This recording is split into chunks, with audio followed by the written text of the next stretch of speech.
नमस्कार, कृति समाचारमा स्वागत छ। म मौसमी कार्की। समाचार सुरु गर्नुभन्दा पहिला मुख्य खबरहरू। अपराध अनुसन्धानका लागि प्रहरी कर्मचारीलाई मजबुत बनाइने प्रदेश 1 का आन्तरिक मामिला तथा कानुन मन्त्री केदार कार्कीको भनाई। प्रविधि मैत्री अपराध बढ्दै गएकाले प्रहरी पनि प्रविधि मैत्री बन्न आवश्यक। नेकपा एकीकृत समाजवादी र नेकपा माओवादी केन्द्र बीच एकताको तयारी। एकताका लागि एकता संयोजन समिति गठन गर्ने निर्णय। धरानमा फरक क्षमता भएकी 16 वर्षीय किशोरीलाई बलात्कारको आरोपमा धरान 8 का घरधनी पक्राउ।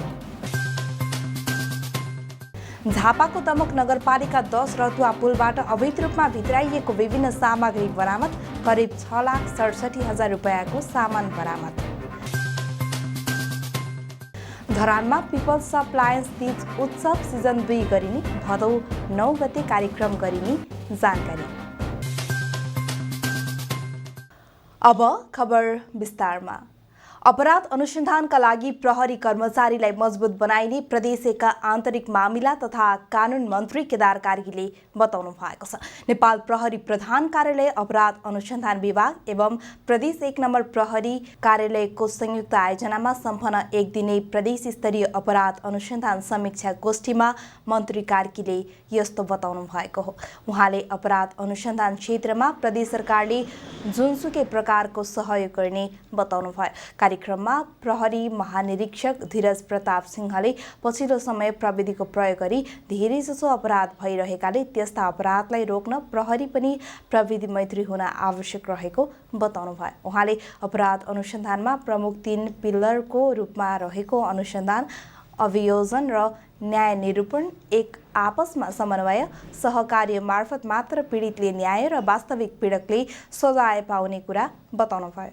आन्तरिक मामिला तथा कानुन मन्त्रालयका सचिव काली प्रसाद पराजुलीले अपराध अनुसन्धान क्षेत्रमा प्रहरीले गरेका कार्यहरू प्रशंसा योग्य रहेको बताउनु भयो। यस्तै प्रदेश प्रहरी प्रमुख सुदीप गिरीले अपराध गर्ने बदलिदो शैली एवं फैलदो आपराधिक सञ्जालले थप चुनौतीहरू आइरहेको बताउनु भयो।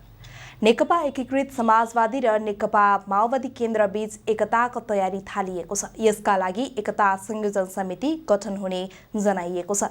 एकीकृत समाजवादीको केन्द्रीय सचिवालयको बैठकले एकता संयोजन समिति गठन गर्ने निर्णय गरेको हो। एकीकृत समाजवादी र माओवादी बीच एकताका लागि दुवै पार्टीका नेताहरू सम्मिलित एकता संयोजन समिति गठन गर्ने निर्णय भएको एकीकृत समाजवादीका महासचिव बेदुराम भुसालले बताउनु भयो। केन्द्रीय सचिवालय बैठकपछि महासचिव भुसालले प्रेस विज्ञप्ति जारी गरी एकता संयोजन समितिले दुवै पार्टीबीच एकीकरण गरेर अन्य कम्युनिस्ट पार्टीसँग पनि एकताका लागि पहल गर्ने बताउनु भयो। यससँगै एकीकृत समाजवादीको सचिवालय बैठकले आगामी प्रतिनिधि सभा र प्रदेश सभाको चुनावका लागि उम्मेद्वार छनौटको मापदण्ड तय गरेको छ। उम्मेद्वारको सिफारिस तथा छनौट गर्दा पार्टीको कार्यदिशा, नीति र कार्यक्रम प्रतिबद्ध, विद्रोहमा सक्रिय भूमिका खेलेका र पार्टी निर्माणमा योगदान गरेको हुनुपर्ने उल्लेख छ। धरानमा फरक क्षमता भएकी 16 वर्षीय किशोरीलाई बलात्कार गरेको आरोपमा धरान 8 का एक घरधनी पक्राउ परेका छन्। करिब 2 महिना अघि बलात्कार गरेको भए पनि पीडितले दिएको उजुरीका आधारमा उनलाई हाल पक्राउ गरिएको हो।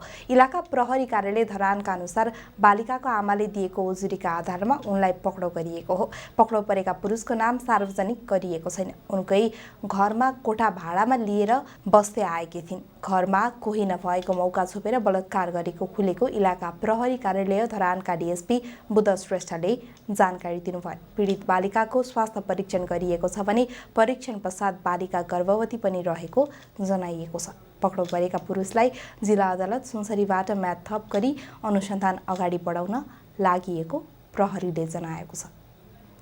झापाको दमक नगरपालिका 10 रतुवा पुलबाट अवैध रूपमा भित्राइएको विभिन्न सामग्री बरामद गरेको छ। जिल्ला प्रहरी कार्यालय झापाको टोलीले मे 16790 नम्बरको पिकअप गाडी जाँच गर्दा चिनी, बिडी, खैनी र कुरमुरे बुधबार बरामद गरेको हो। जिल्ला प्रहरी कार्यालयका सूचना अधिकारी डीएसपी वसन्त पाठकका अनुसार 16 बोरा चिनी, 4 कार्टुन बिडी, 5 बोरा खैनी, 3 बोरा कुरमुरी नियन्त्रणमा लिएको छ। प्रहरीका अनुसार अन्दाजी 6,67,000 रुपैयाँ मूल्य बराबरको सामग्रीसहित झापा दमक नगरपालिका 7 का 41 वर्षीय चालक नारायण बस्नेतलाई नियन्त्रणमा लिएको छ। बरामद सामग्री र चालक बस्नेतलाई आवश्यक कारबाहीका लागि मेची भन्सार कार्यालय काकाभिट्ठामा बुझाइएको प्रहरीले जनाएको छ। समाचारमा अब विज्ञापनको पालो। समाचारमा पुनः स्वागत छ। अब बाँकी खबर। एक महिलालाई सामूहिक बलात्कार गरेको आरोपमा पक्राउ परेका करातेका 2 प्रशिक्षक विरुद्ध आज जिल्ला अदालत मोरङमा मुद्दा दर्ता भएको छ। विराटनगर महानगरपालिका 3 का 50 वर्षीय विनोद राउत र विराटनगर 4 का 50 वर्षीय अमर भनिने सुरत सुवेदी विरुद्ध मोरङ अदालतमा मुद्दा दर्ता भएको हो। बलात्कारको अभियोगमा गत साउन 8 गते उनीहरू पक्राउ परेका थिए। सुनसरीको इटहरी घर भई विराटनगरको एक कलेजमा अध्ययनरत 19 वर्षीय छात्रालाई सामूहिक बलात्कार गरेको अभियोगमा उनीहरूलाई पक्राउ गरेको हो। राउत र सुवेदी राष्ट्रिय खेलकुद परिषद राखेपका स्थायी कर्मचारी हुन्। छात्राले आफूलाई नशा सेवन गराई बलात्कार गरेको भन्दै किटानी जाहेरी दिएकी थिइन्। गत जेठ अन्तिम साता राउत र सुवेदीले विराटनगरको एउटा होटलमा सामूहिक बलात्कार गरेको किटानी जाहेरीमा उल्लेख छ। सरकारी वकिल कार्यालय मोरङले मुलुकी अपराध संहिताको 74 को दफा 219 को आधारमा कैद सजाय र क्षतिपूर्तिको माग गरिएको छ। उक्त दफाका आधारमा करणी गरेको हकमा 7 देखि 10 वर्षसम्म कैद सजाय र सामूहिक करणी गरेकोमा थप 5 वर्ष कैद र 3 लाख रुपैयाँ क्षतिपूर्तिको माग दाबी गरिएको मोरङ अदालतका सूचना अधिकारी हेमबहादुर बुढाथोकीले जानकारी दिनुभयो। आइतबार वादी र प्रतिवादीका कानुन व्यवसायीहरूले पैरवी गरेपछि आदेश आउनेछ। थुनछेक बहस सकिएपछि प्रतिवादीको हकमा साधारण तारिख, धरौटी र पूर्वपक्षको लागि थुनामा पठाउने मध्ये एउटा आदेश अदालतले गर्दछ। अब कला र मनोरञ्जन।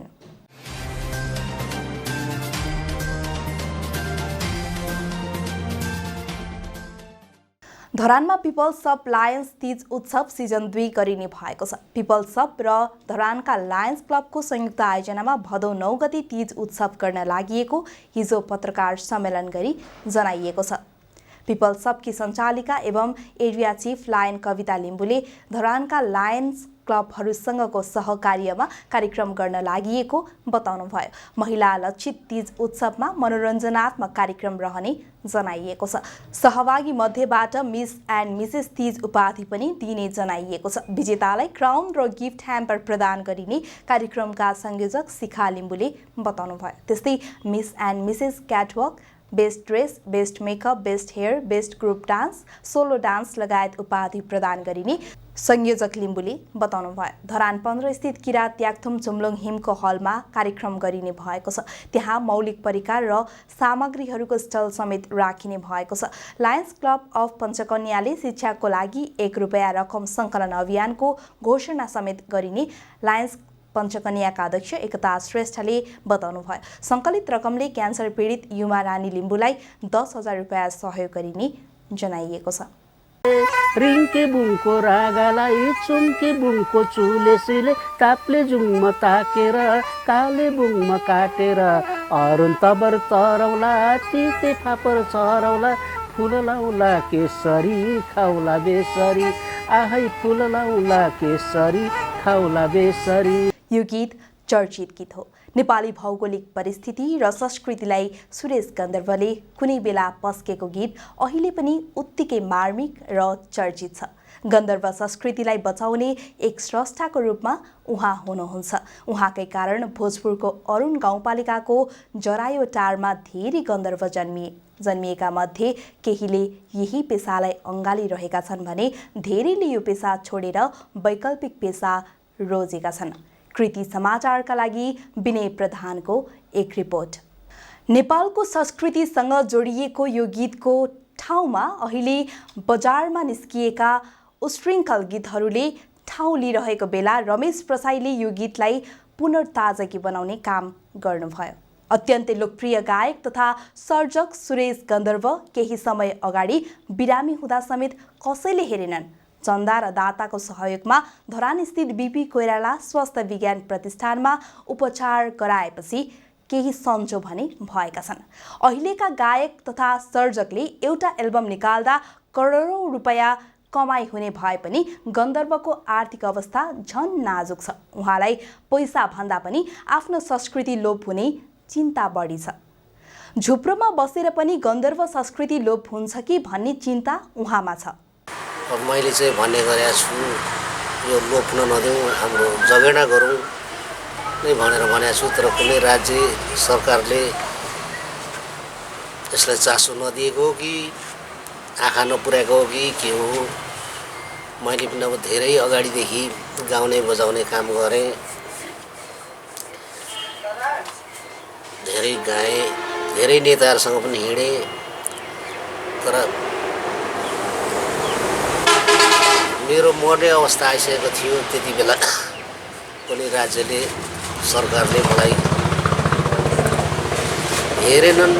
सुरेश गन्धर्वको पच्चापलाई पन्छाएर भोजपुरका तेजेन्द्र गन्धर्व र बेता गन्धर्वले भोइस अफ नेपालमा निकै चर्चा कमाए। अझ तेजेन्द्रले निर्मला पन्तको घटनामा आधारित मार्मिक वास्तविक गीत गाएपछि निकै चर्चामा पुगे। तर पछिल्लो समय गन्धर्व संस्कृति बचाउन लागेकाहरूलाई हेयको दृष्टिकोणले हेर्ने गरिएको पाइएको छ।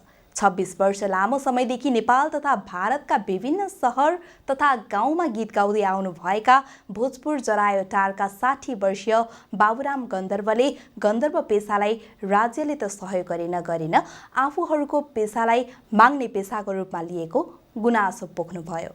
आज कस्तो अनुभव हुन्छ, बिहानदेखि बेलुकासम्म गीत गाएर हिँड्छ, मान्छेलाई भालुलाई पुराण सुनाए जतिको हुन्छ, कतिले बुझे जस्तो गर्छन् होइन। अब अघि जस्तो तपाईँले भन्नुभएको त्यस्तै हो होइन। सबै त बुझ्ने खालको भेटिँदैन पनि, त्यस्तै हो। कोही ठाउँ त्यस्तै हो, कोही ठाउँ गाली पनि गरिराखेर पठाउँ, कोही ठाउँ अलिक बुझ्ने खालकोलाई राम्रै पनि गर्छ। म त धेरै भएको छैन, अहिले 26 वर्ष भयो सारङ्गी बजाएर हिँडेको भन्नुहुन्छ। 26 वर्ष भयो है? हजुर 26 वर्ष भयो म त सारङ्गी बजाएर हिँडेको। 26 वर्षको भोगाई तपाईँको यस्तै छ? यतिकै बिहानदेखि बेलुकासम्म गीत गाएर हिँडिन्छ। कस्तो लाग्छ जिन्दगी एउटा यसरी गाएर हिँड्दा? रमाइलो लाग्छ कि? रमाइलो लाग्छ र त हिँडिन्छ। नभएदेखि टाइम हिँडिने पनि थिएन होइन। यसो बेला बेला टाइम पास पनि हुन्छ। कति प्रायः जस्तो मान्छेलाई कतिलाई चाहिँ त्यस्तै अघि मैले तपाईँलाई भने जस्तै भालुलाई पुराण सुनाए जस्तै हुन्छ, नबुझे चाहिँ गर्छन् मान्छेले होइन। अलग कुरा हो। विगतमा गन्धर्वहरूले कुनै घटना परिवेश तथा गाउँघरमा भएको लोक संस्कृतिलाई समेटेर सार्वजनिक ठाउँमा गीत गाउने गर्दथे। तर अहिले आधुनिक रहनसहन र बजारमा निस्किएका आधुनिक गीत र चलचित्रको गीतहरू मन पराउने भएकोले मौलिकपन समेत हराउँदै गएको डम्बर गन्धर्वको भनाइ छ। हाम्रो चाहिँ अब आफ्नो बाबुबाजेहरूले पुर्खाहरूले अब यसै गरी सारङ्गी बजाउँदै गीत गाउँदै त्यसो पहिले चाहिँ समाचारदाताको रूपमा गन्धर्वलाई ठान्नुहुन्थ्यो। अहिले चाहिँ अब अहिलेका आधुनिक गीतहरू, लोकगीतहरू, पप गीतहरू, फिल्मी गीतहरू यस्तै गीत गाउँदै हिँड्दैछ। किन अहिले चाहिँ त्यो सन्देश दिने भन्ने काम हुँदैन? हजुर त्यो पनि अब हामीले पाए बापत न हामीले समाचारदाताहरूले दिनुभयो भने हामी गाउँछौँ बजाउँछौँ। त्यस्तो पनि दुःख सुख चलेकै छ भन्नुपर्छ।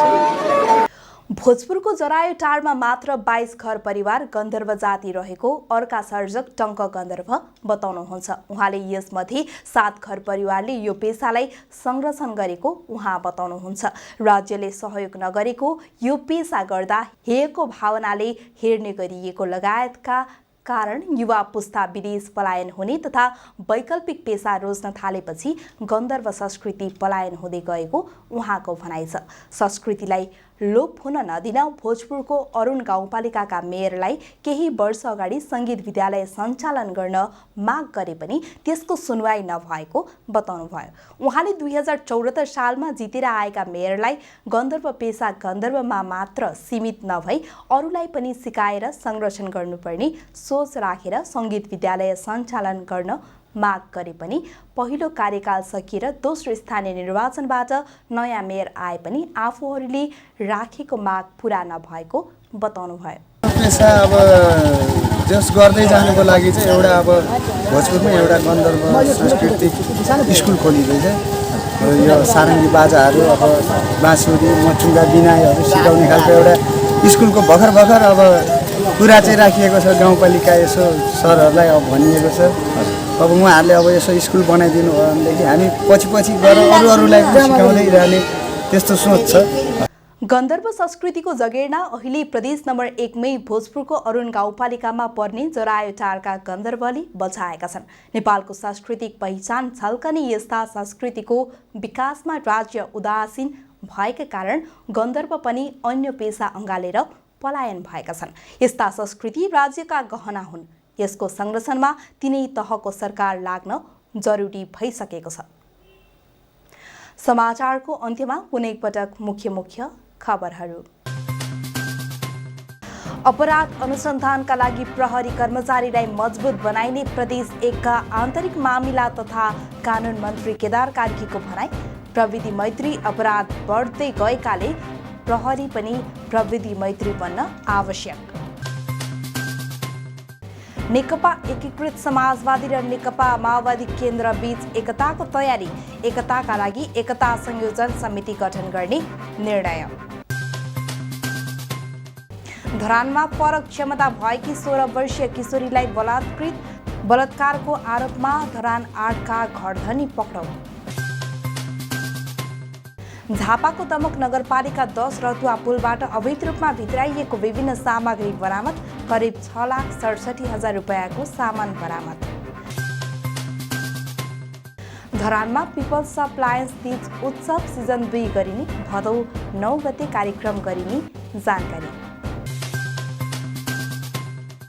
कृति समाचार यति नै। कृति टेलिभिजन हेर्दै गर्नुहोला। नमस्कार।